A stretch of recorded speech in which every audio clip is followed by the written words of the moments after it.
I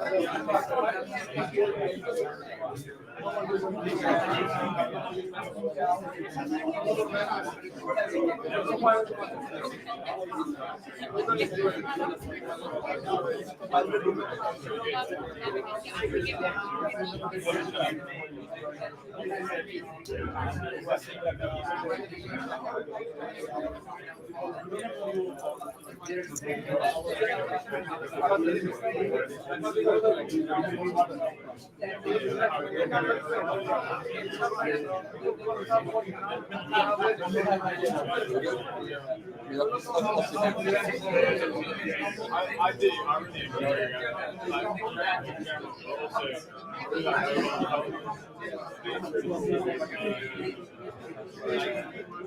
Having all the tangibility, that's always a big for me.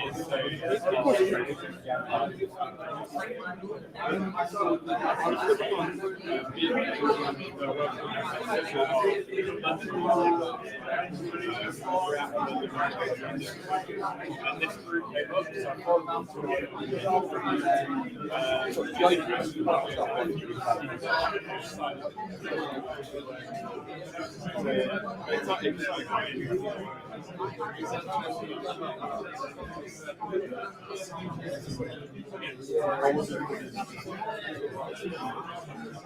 yeah, I saw that they had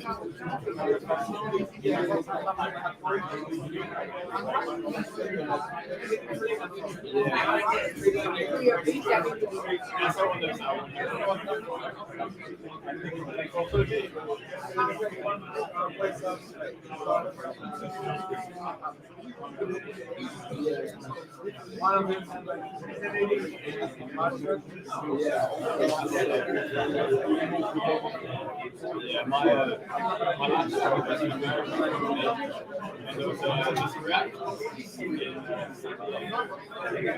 was like trying to get to play it was like a few months and then the fly but it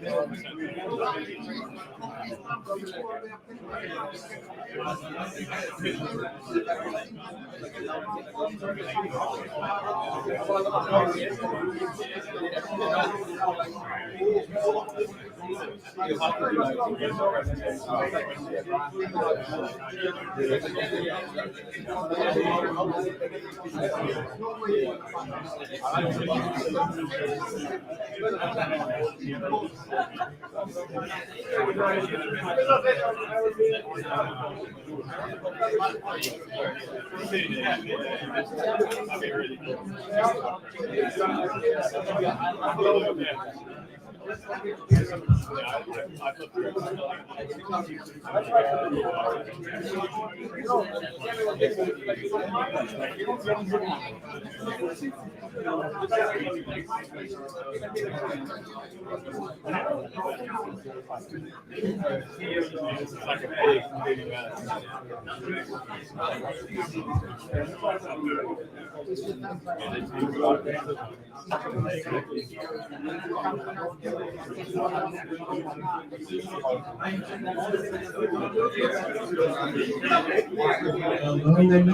everyone. Welcome to another round of React Native London.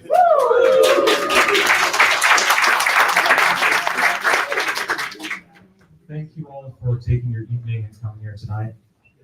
We're very excited for this. It's been in the making for a little while, probably since last year. I think we've been talking about this, and then my poor organization skills and various other issues got in the way of it. But we're here now. Very excited for it.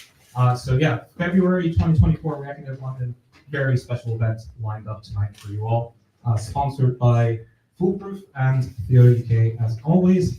So just a little bit about Theodo. So we are a group of lean product engineering teams spread across UK, France, Morocco, and the US. Our London team works kind of full stack, but has a lot of mobile specialists as well that are doing React Native mostly, from everything from startups all the way up to scale-ups and sort of large enterprise projects, whatever you say, you name it, on web, mobile, TV as well. And you may know us by a slightly different name as well. We've got another mobile company called BAM, and BAM builds tools like flashlights that you may have seen in the React Native ecosystem. Cool. And we are hosted by the lovely folks at Foolproof, and I've got Rob here who's going to tell us a little bit about Foolproof. Yeah, hi everyone. Thank you. I won't use your voices. I'm actually a marketing person, so it's really interesting stuff in front of here, a bunch of technologists. So Foolproof really works at the intersection between sort of like design and technology. We used to be a user experience kind of company, but we're much more in the sort of range now, sort of digital product studio. I'm just really happy to actually have so many people in the space and so many people like looking forward to something in our kind of room. Yeah. That's kind of all, I'm going to say that. That's what I'm going to say. Really happy to have you here. We're always looking for collaborators, whether that's talent, whether that's clients, or whatever. So, you know, thank you all for taking some time to come.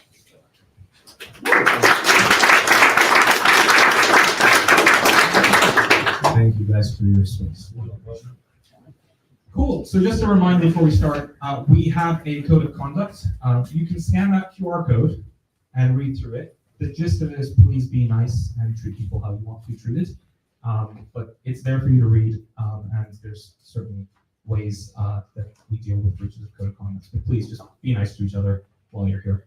And if you have any questions at all, Josh isn't here tonight, but Michael is right at the back, the guy with the camera, very handsome gentleman there. Yes, so you can speak to Michael and get more details if you'd like. Cool, so where is Eris? Oh, okay. Go ahead.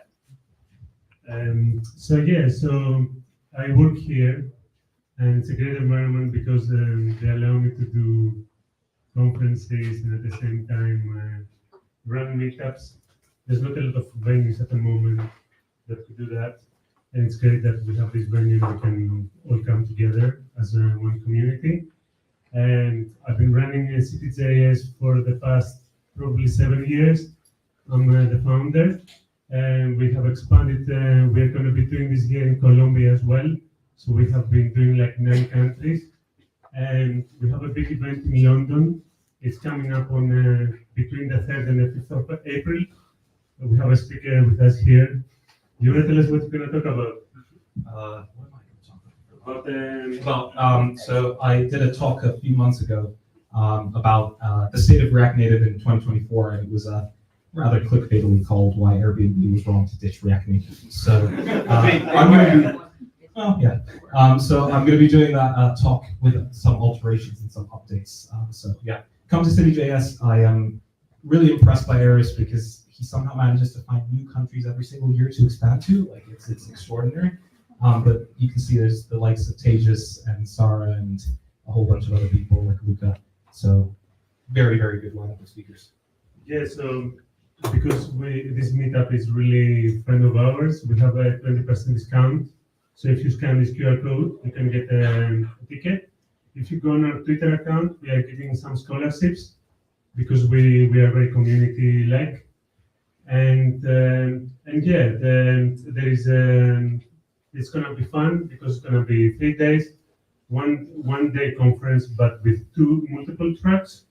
So it's gonna be a lot of different kind of subjects. Like we have Elian that he's gonna be talking about Astro, so he's in the Astro team. We have Jack Jackson that he works in the Module Federation, micro frontends, and we cover a bit of everything. So yeah, I hope to see you there. That's for me. Let's enjoy the event today. Thank you.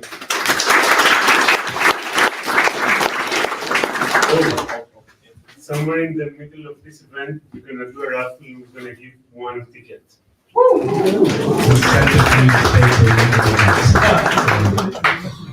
Thanks.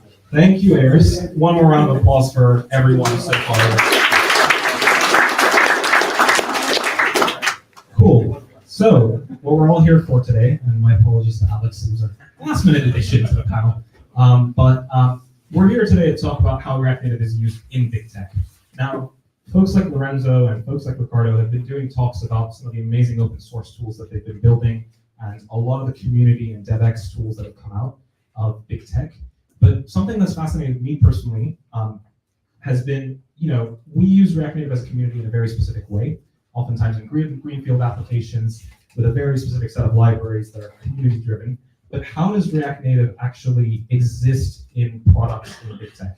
And so this has been something that I've been very excited about, the team's been very excited about, and so that's why we've got these lovely speakers here who have graciously offered their evenings to talk to us about this. So we've got Lorenzo, Riccardo, who've also given up their seats for this slide. And then we unfortunately had a last minute dropout because Raphael from Amazon had some house issues with leaks. That was very, very unfortunate. But Alex is an absolute champ because just standing outside and like, do you want to join the panel? I was like, oh, okay. So there we go. Round of applause for all three of them.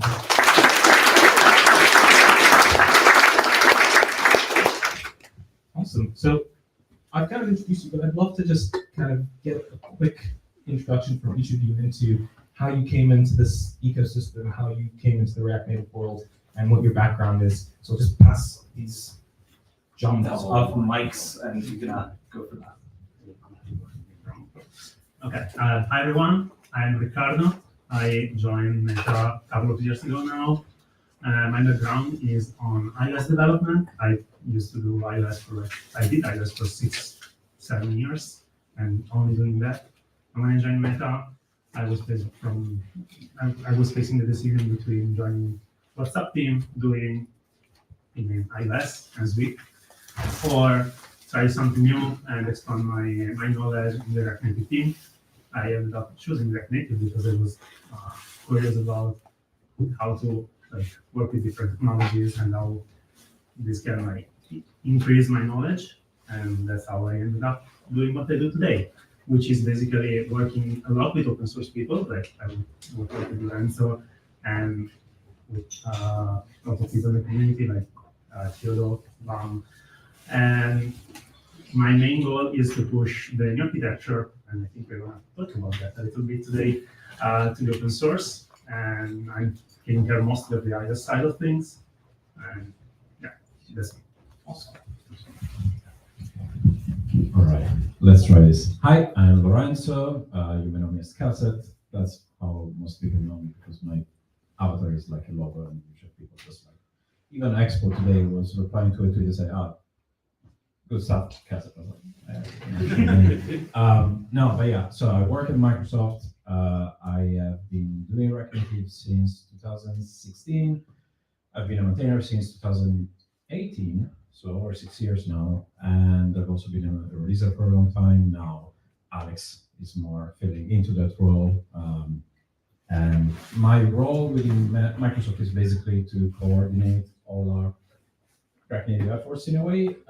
What we do is also not only we collaborate directly with Meta, we create our own open source. You may know that React Native is so adaptable that you can actually make it work for Windows, for macOS. Those are two other platforms that we own that also Meta is now using. And aside from that, we also have another series of tools. We have the React Native stuff. We have a monorepo where we put all our tooling called RNXKit.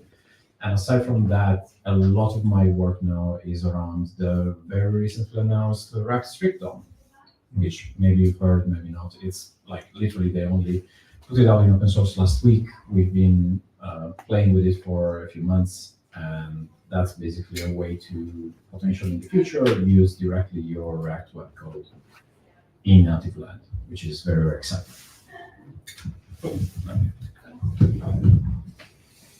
Great. I'm Alex. I'm a software engineer at Meta. My background, how I got into React Native is I was initially a web developer, a React developer, in product teams, and started picking that up as a user in 2016 and onwards, and loved it. I joined Meta 3 years ago, and I've been on the React Native team coming on 2 years, 2 months. Just been a joy. I work on React DevOps, and our goal is kind of getting idea to code, working code as fast as possible. That includes things like Metro this year. The big focus is debugging. Yeah, my work side, alongside these guys. Riccardo in office in London. Yeah, that's good. Don't worry, it's gonna work out great. We're not gonna mess it up the whole. I think at some point we may give up on this. Cool. Thank you all for your introductions. let's go back to, so we've gone to your roots, which is lovely. I still always wonder, Lorenzo, why Kelsit? What's the? It's actually a typo. It's a typo of a side character of a fantasy book I read when I was like 15, and I was really into Dungeons and Dragons. So Okay, cool. All right. Well, that's I can sleep comfortably tonight now. Thank you for that. Okay, cool. So for the I want to start with the roots as well, just to kind of understand where did the idea for React Native come? Maybe something that the meta guys can kind of give us a little bit of understanding. Like, I know cross-platform has been a thing for a while, and you can go to Java with the JVM, and then you can go to like Xamarin and other tools. But where did React Native really start? Like, how early? Okay. So it was the 2013 when everything actually started internally, and you already can fill the gap because it has been open source since 2015. So there are 3 years of development there. And as you may know, Meta has a strong culture for hackathons. So everything started with an hackathon, as many of our products are started.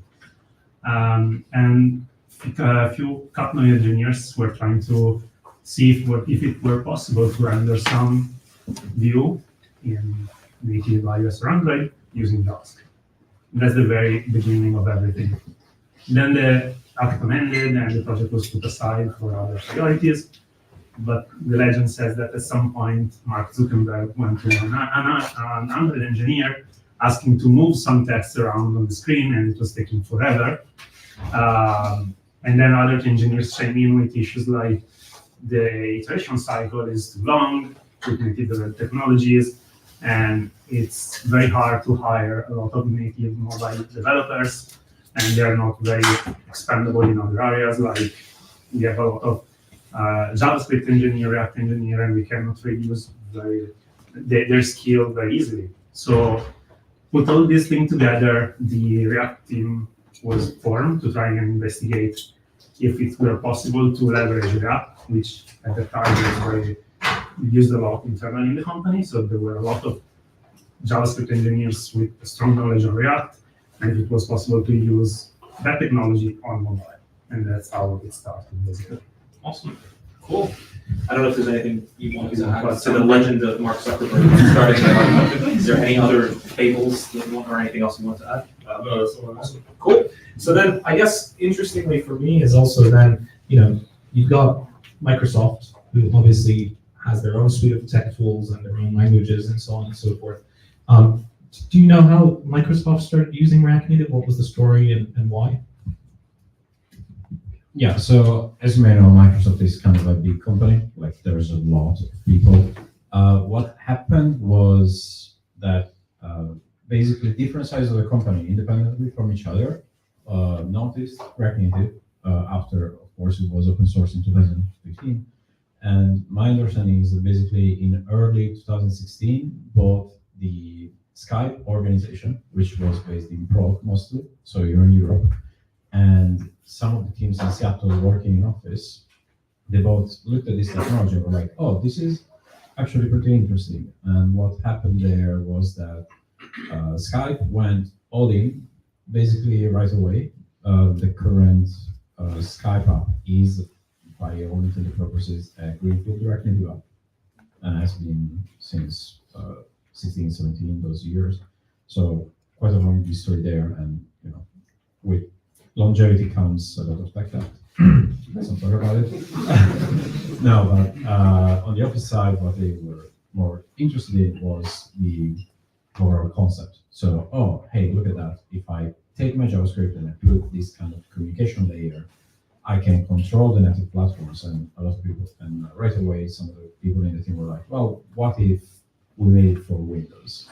And that's how things got started on that end. And then over time, these efforts kind of grew, and other teams nearby started realizing, and it kind of was very like organic in that sense. So it wasn't like a mandate from above, because also we have a lot of like C#, C++ engineers, and that's where like other alternatives like I forget the name now. It's called Xamarin now. It's called NetMaui, I think.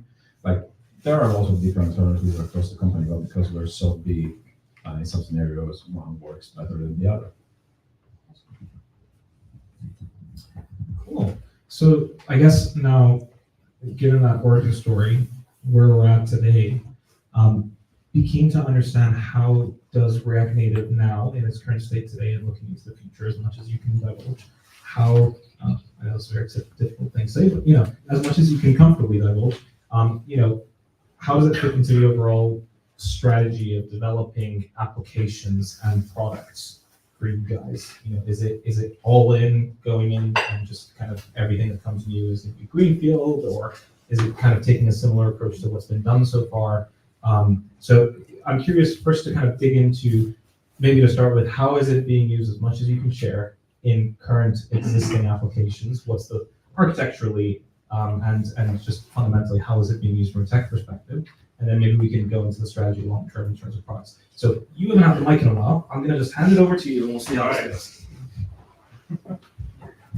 Maybe from a DevOps point of view, the interesting part here is, I guess we don't start many greenfield apps.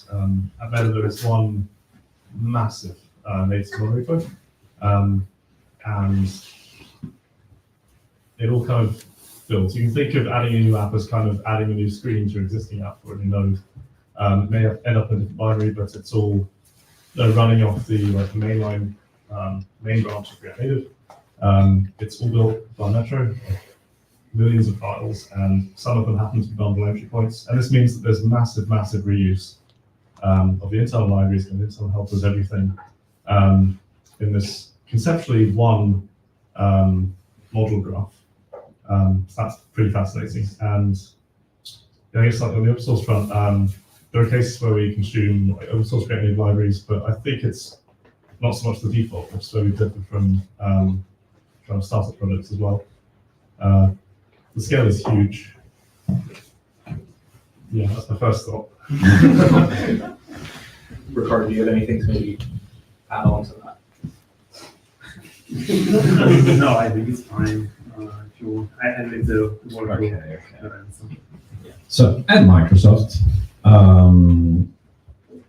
I wish we had one massive repo where kind of the tooling was all consistent. That's not the case, which is like one of the reasons why we even have like some more tooling as open source first projects like Test App or tools in our kit. Like especially there's one there which is called Line Apps, which is literally made because we live in a multi-monorepo world where we have like one monorepo with 1,000 packages, and then those needs to be ported over to host apps. So like think your Outlook, your Office, your Teams, like they consume these other packages, but of course everyone is in its own version of React Native. We don't consume main, we're all pretty much version. So in that sense, we're kind of much closer to the, let's say the startup or like the normal open source experience of React Native. Currently, we use it heavily in a brownfield fashion, so very similar to Meta in this sense. We, let's say, have two variants. We have like the massive big apps that you all know, so like Office, Teams, where these things are so big that React Native is seen as a way to introduce very quickly new features. So maybe we have, I don't know, something small, something Copilot. The first thing that we tried to do was, of course, like, how can we take the code that we made for web, how can we make something very quickly on our native platforms? And React Native was very useful for that scenario. And also now I think there are a few apps that to rapidly iterate the first versions, we go for React Native first, and then we reevaluate once the app is out, or like once the first version has validated certain things. But yeah, it's also interesting, and I don't know if Meta is different, but basically I think a lot of people, and even I before joining Microsoft, have this assumption that there's this, there's the leadership that knows and sets the rules, and those are the rules that everyone obliges to. And at Microsoft is nothing like that. Like every team, every org does their own thing, and it's actually one of the biggest challenges of the things I do is like cat herding, like talking to people in other teams. Like, okay, why did you pick this instead of that? Why do you use React Native for this and not for that? So yeah, it's very much like a tool to increase velocity when it comes to time to market, let's say. But in that sense, it's very varied in the way it's used across the company. We'll get back to that because I'm actually quite keen to just ask a little bit more on that. But I want to actually just take a step back as well with some of the stuff that you guys mentioned, because I thought it was fascinating, right? You've got this big monorepo and there's a lot of code reshare. And I think you can kind of sense it in some of the apps that Meta releases. Like a lot of functionality looks and feels similar. The Messenger app feels a lot like a lot of features that come in suddenly come into Instagram very quickly after. So maybe I'm just kind of extrapolating unnecessarily, but it seems like there is that culture there. I am curious as when apps are using React Native, to what degree in a brownfield app normally do you see the usage of React Native? Is it a single screen? Is it a set of screens and the navigation is being done? Again, however much you can share, but I'd be keen to understand how small do the increments get and how much of that is native versus React Native. So yeah. Take it. I'd love to comment with that actually, because I can add on to what Lorenzo said, which is very much, and that's it's not guaranteed that everyone uses React Native either. There's kind of buy-in per team versus then using technologies or pure native dev. But yeah, we have that awesome velocity to kind of pull whole surfaces across apps sometimes. Do some more info. What's the question again? To what degree, when you're looking Yes, at like a front end, what size is it? Like Yes. individual components, screens, sets of screens, and how does that interact with the native layer? Yeah, so I think it relates to teams and projects again. It's very varied, but I'd say maybe there's this view that it's very, very small surfaces at the time. Not necessarily. I think we see what we call a surface at a time where we do a section of an app. When that needs to get freshly built, that team buys into using React Native, and generally you get like a large segment that's built out of it. So in a Facebook app, that marketplace, dating, those are two sections that are completely built React Native. That would be the approach, yeah. And then of course some apps are entirely React Native, Ads Manager being one of them. No. So pretty much what Alex said is a decision that comes to the individual team. Like the Facebook app is not developed by a single, it's a single team, very huge, but then there is composed of sub-teams, of course. And like, for example, the marketplace team, back in, I don't know when, but some years ago, decided to try and use React Native because they were mostly, I guess, JavaScript engineers, and React Native provided a lot of iteration speed that they can leverage. And so marketplace, as of today, is written completely in React Native, but like the feed, for example, was not a good fit for React Native at the time, and still mainly native, native technologies. And of course, like there is a bridge to connect the two, which is not the React Native bridge, but that part is it's responsible to start up React Native, but it's native. Awesome. Do you have anything similar on the on the Microsoft side to share in terms of how it's being used and on what scale in brownfield applications? I think on our end, it's more like for the brownfield scenario, it's much more an entire feature. We usually call them experiences because it's usually a mix of UI and actual logic to do some interaction with the server. And usually the way we think about it is at a feature level. So, okay, there is Copilot that needs to be built, there is like the contact screen that needs to be built, and that's the granularity. Like I don't think I've heard of any scenarios where maybe we have like only a screen of a certain feature built in React Native. Usually it's like the entire feature or like some experience within. Like I think Teams, for example, I think they have, if you click the triple dot, as you can see, I don't use Teams much. There is a triple dot where you have these icons, and each one of those is basically a mini app, and so like that's a good like visual example. Like each one of those could be React Native or not. So, very cool. So you may have partially answered my question, which when I've seen brownfield apps and talked to people in the community about brownfield apps, there's typically sort of two facets of difficulty that you hear people talking about. One is navigation. Now, it sounds like you've isolated navigation pretty much because these are different features and they kind of delegate on, and they're kind of mini apps like you mentioned. If there's any insights on navigation and how you handle them in brownfield apps, love to hear them. But beyond that, I'm actually quite curious on data exchange between the native and the React Native layer. How do you create a good architecture for these applications where they are brownfield for the native layer to have certain data that could potentially communicate? Do you try to minimize that as much as possible? What are the sort of the best practices that you might have seen, maybe some bad practices that you may have seen as well that could help with brownfield apps like that? Anyone care to take this? Sorry, Lorenzo. No, it's okay. It's just that I'm trying to filter all the NBA stuff. Okay. It's like, okay, this I cannot. You can also choose to plead the fifth. No, it's okay. We're not in the level. Freedom.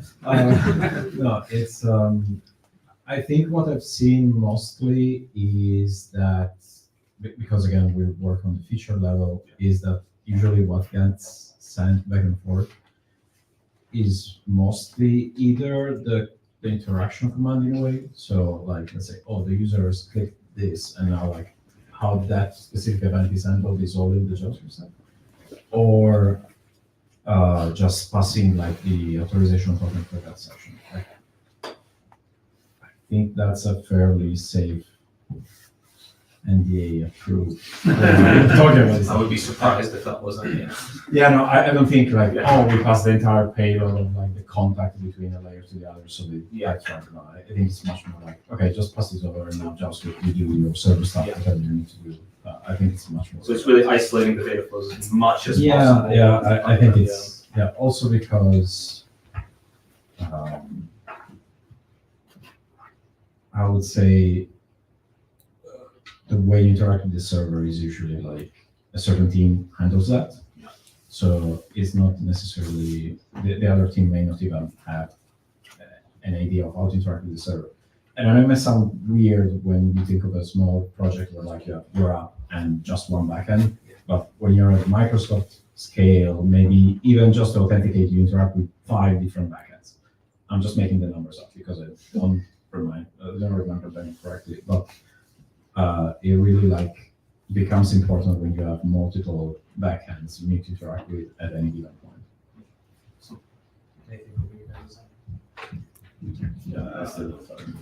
So I think that in Meta is mostly similar to what Lorenzo described for how it is in Microsoft. And disclaimer, I don't work a lot with internal stuff, lucky for me. But what I saw is basically the same thing. And it comes back to the concept of like different team works on different pieces of the app. And so if I'm working on the feed, I don't know anything about marketplace. And so like the only thing that we know for sure is like the authorization token, for example. And that's the only thing that is required by the other team to fetch all the data. Also, like it's no secret that most of the application method DevOps are all network intensive. So they all kind of assume that you have network available. So we can do network requests to fetch the data that we need. You want to add something?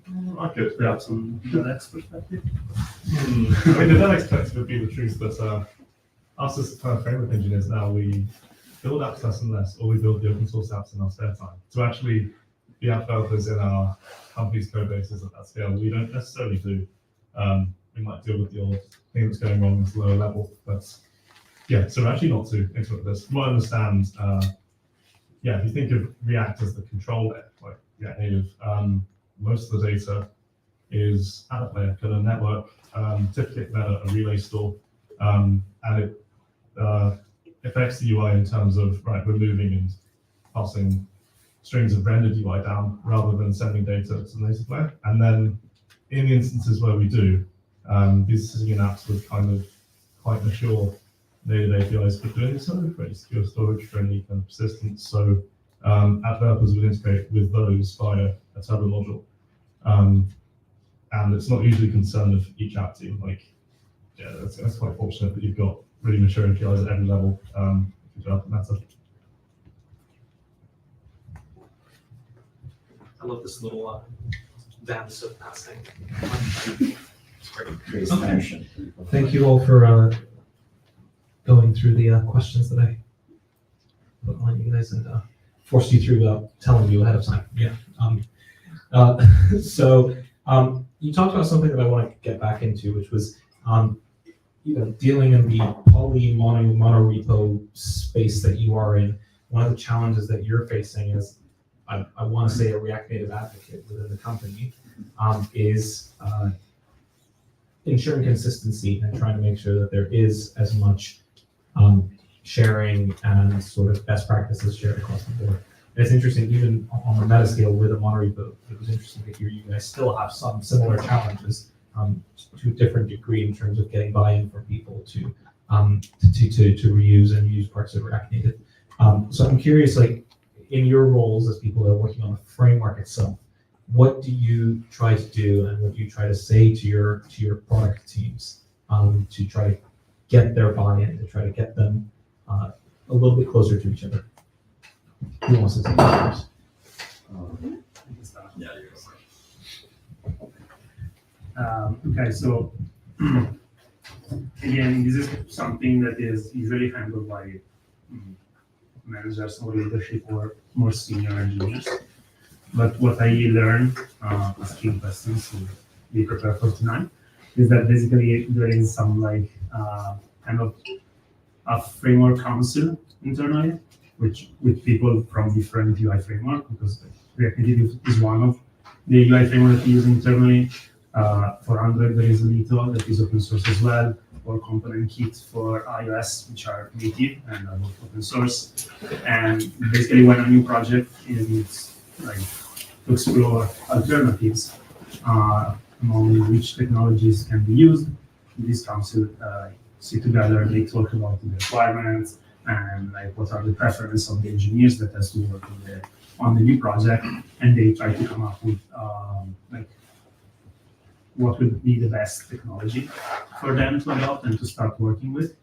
And after this initial stage, we have internally a support channel as a React Native team to help product teams that needs help to, I don't know, they are encountering a bug or they don't know how to do something using connecting React Native with some internal part of the infrastructure, or they don't know how to do something just with React Native, or they want to enhance the framework because they need some feature that is not there yet.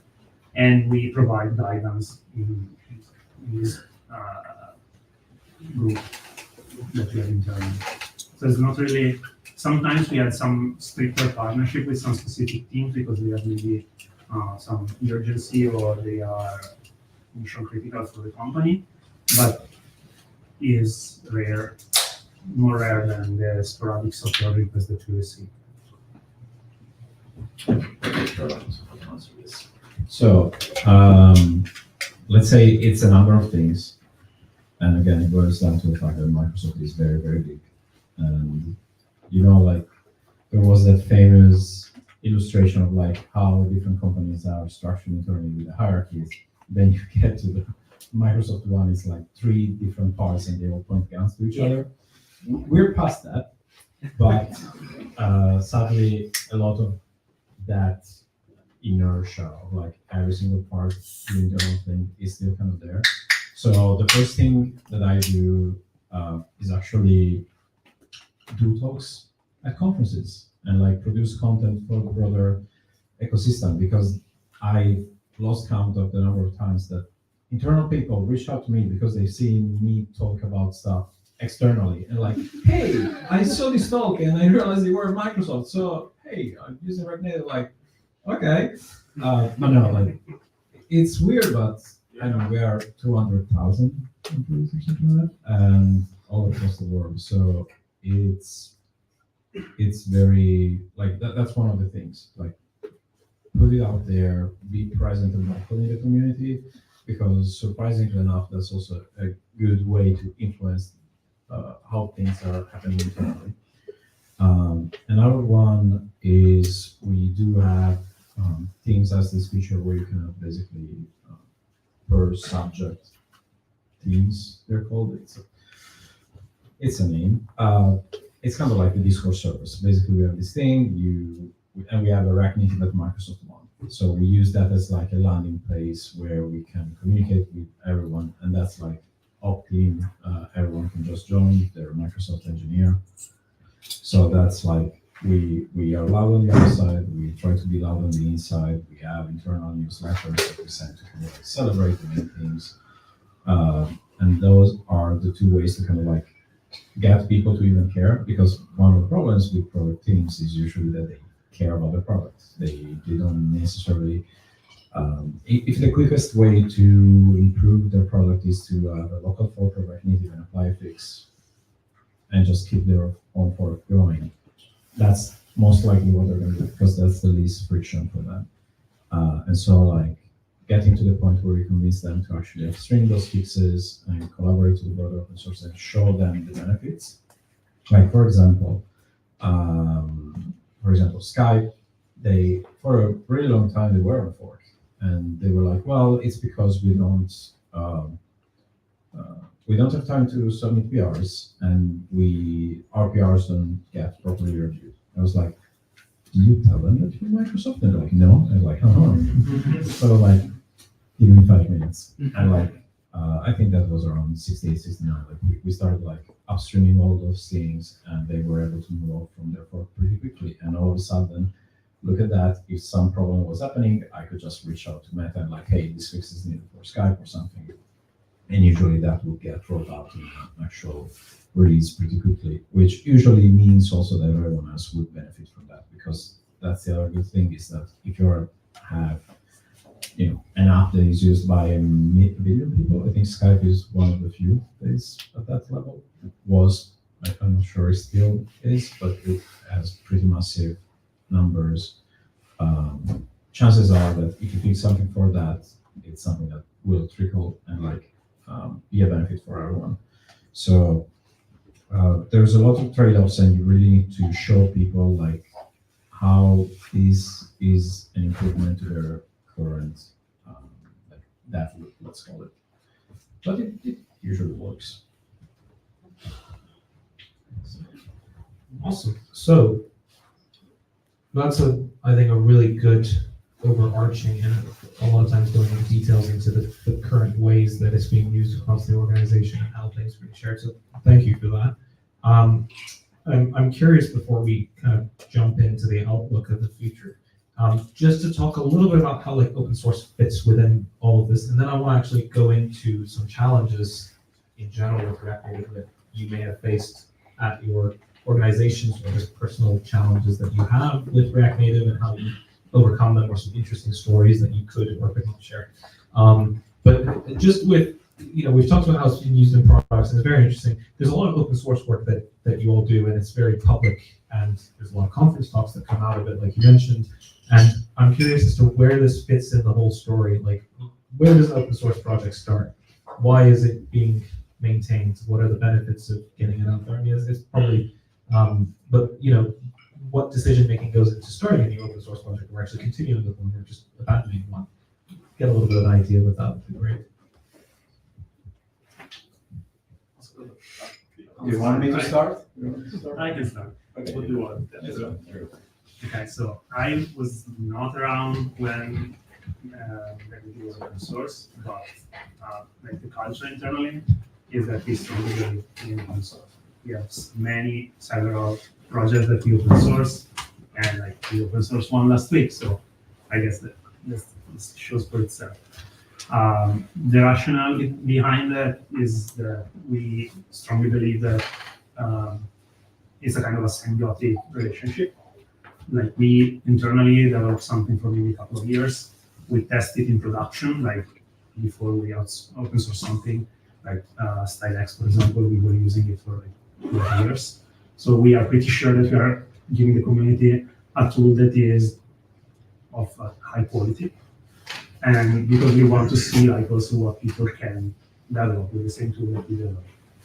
And the other side of things is that, of course, the help of the community help also the company in like figure out edge cases or limitation that we may not be hitting internally. Like a simple example for React Native is that in the open source there are a lot of companies that use monorepo instead of NPM. And right now it's something that we don't use internally, and there are some hiccups here and there that we want to figure out how to fix. And this is a simple example, not that simple, but an example of like something that we can improve in the framework for everyone to get to the community. Or to make another one, which recently we're working with a partner to bring write down support to the apps, because right now React Native doesn't support write down, which means colors on the Retina display are not rendered properly. And this is something that we are doing together with the community, because internally we don't have a strong need for that. The community has it, and this is a symbiotic relationship. Like, we can help each other, and that's like one of the main reasons why we do open source. Yeah,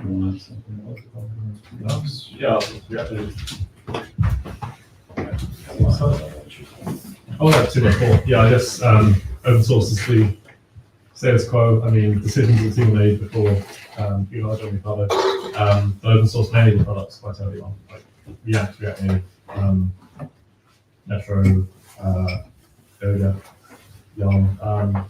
So yeah, it's kind of set in place a culture where the framework we're developing is completely open source to begin with. So yeah, I think everyone on the team believes in open source too. As we build new features, we're trying, definitely in DevOps, we kind of think, right, how's this going to benefit the open source user, kind of as the eventual North Star of how we can sell a feature, really. So yeah, like we'd either develop something internally as an experiment that we test against our code base first, kind of stabilize, get the design right before open sourcing, or sometimes we can develop in open source feature flag things. We'll try to do that this year, and actually get people like Expo's dog food. We're trying to get them release release. We're trying to get them on our nightlies every day now, so that Expo basically becomes like nightly unit tests for us, integration tests for the framework itself. So that's a positive direction. Gosh, yeah, we go out, we give talks. Expo particularly is a great partner. Microsoft, Amazon. Yeah, it just gives us, because React Native is a small team input, because of a point, like not enough people using React Native data. We don't have the extra space in our team to advocate for it, but the community and our partners can. They can provide more manpower, more developer power to add features back. So it's a force multiplier if we do it right. So we try and develop as much as we can open source, because we love it. And actually, the benefits of business, all of us came towards this, at least in Riccardo, from seeing React Native prior to that and thinking that's cool, let's get involved. Yeah, I think a lot of the things that Riccardo and I said also apply to Microsoft. I wanted to add maybe in Microsoft,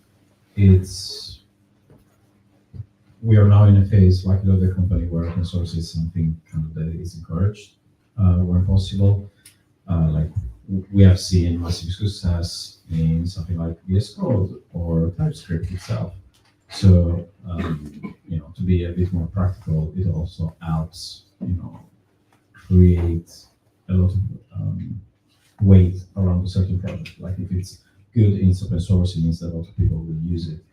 And developers tend to like open source things over closed off things. So it has an aspect of like being the one that people want to use. That is very important. It also drives hiring, sometimes creates awareness.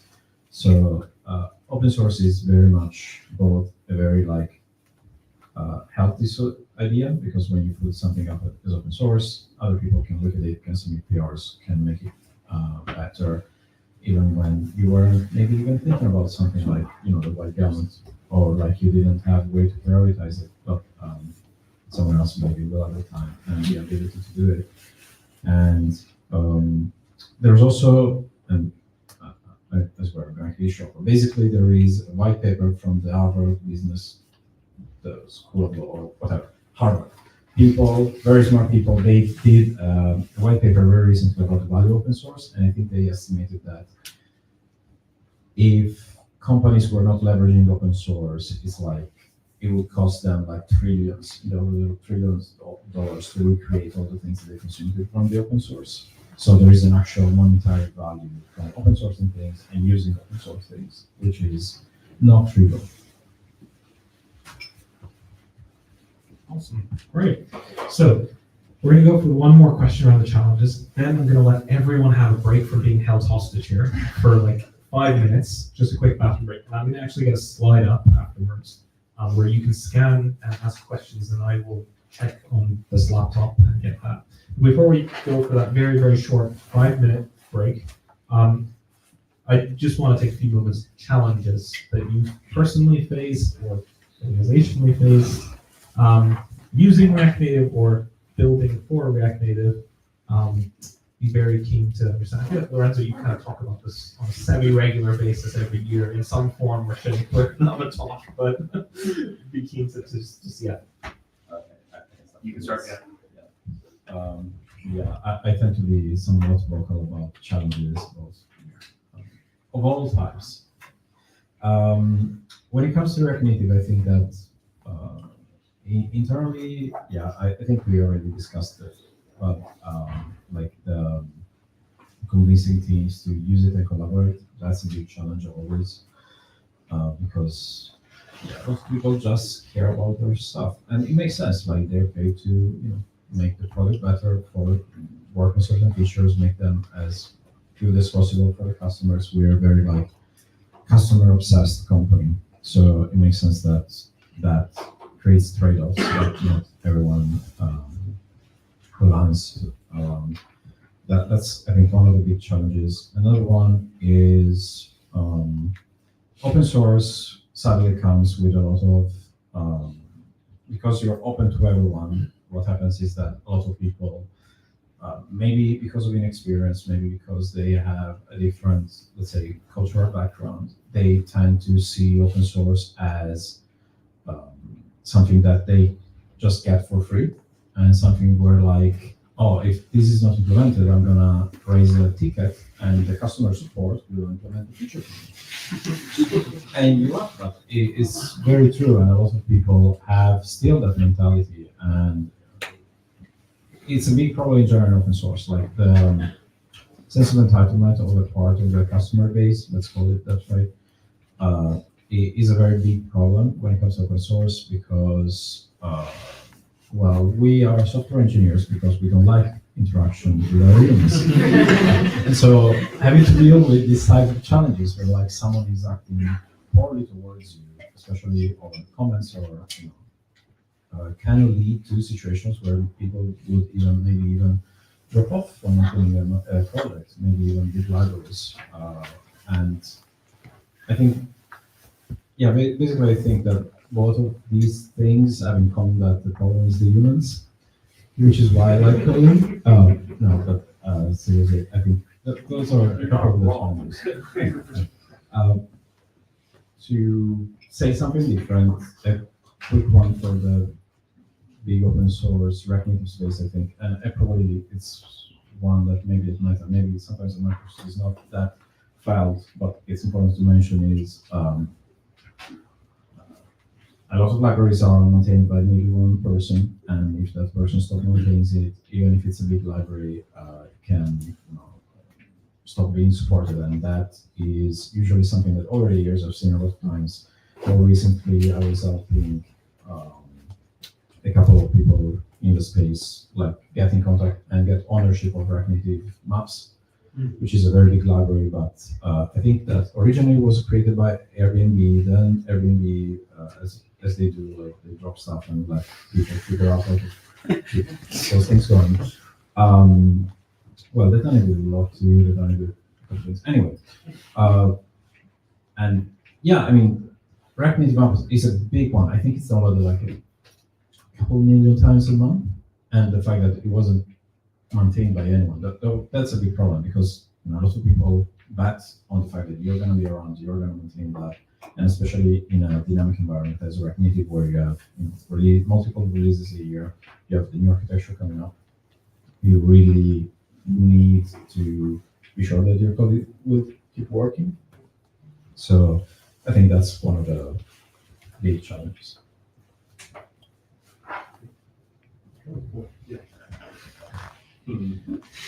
General challenge. Champion on the team study is prioritizing. I'll say again, our team is smaller than we want it to be. Especially when you get open source requests daily or someone's trying to contribute a feature. And people want features, and we don't necessarily have time at that moment to respond to that or build the feature people want, even if it seems to be low-hanging fruit, because there's other stuff we really want to get done in the long term or offset towards, or like we just do fires internally, fires in the release process, package managers. So I don't know, as an individual, it's a little frustrating to kind of not tackle everything you want to tackle, even though users want it.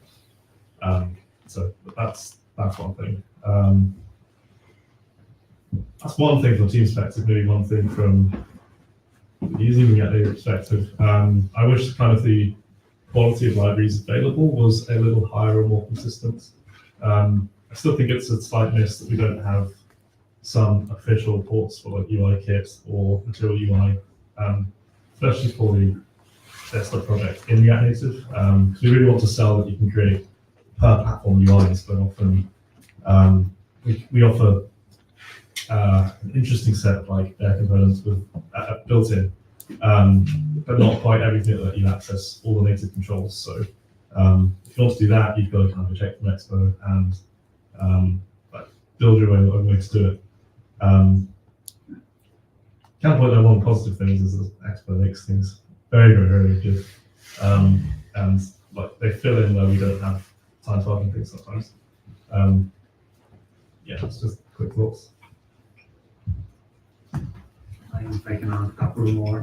I will be more. There are many. More practical and more personal.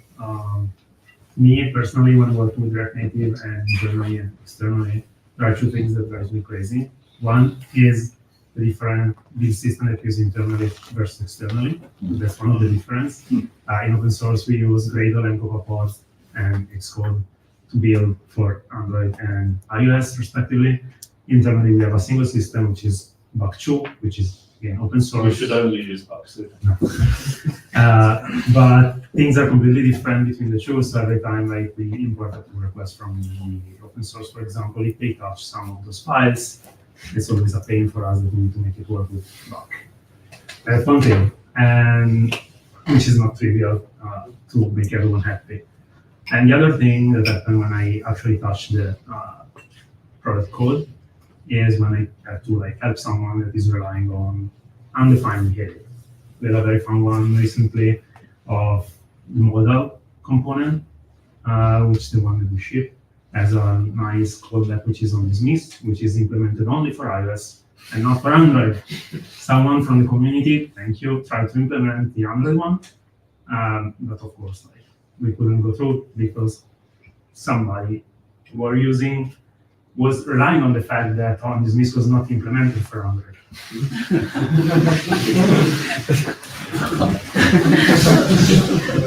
Wow, that's painful. Yeah. I'm so sorry. I can see where the gray hair is coming from. Both of you. Look, just to add something to this as well, like I've had a few conversations with you. I remember with a few other people from your team, and I'm guilty of this. Sometimes we like as a community tend to talk about the things we wish we had, or like the things that even outside right now is saying like tree shaking, it should be in Metro, and they don't have like the bandwidth is not there. So it's very easy for us to sit here and be like, this would be great if they have this. Why don't they have this? So I think there's a level of we're all kind of a part of it, and then the other side of it is as well. I've seen some of the comments you get on GitHub issues, and people don't care if you're on holiday or not. You could be on holiday for 2-3 weeks and you're constantly getting tagged at Kelsey, at Riccardo, at Nicola. And, they take it with such a stride, and sometimes very abrasive comments come their way and they have to deal with it. So honestly, thank you all. I don't think people say it enough, but thank you all for taking it. Yeah. Round of applause for them. And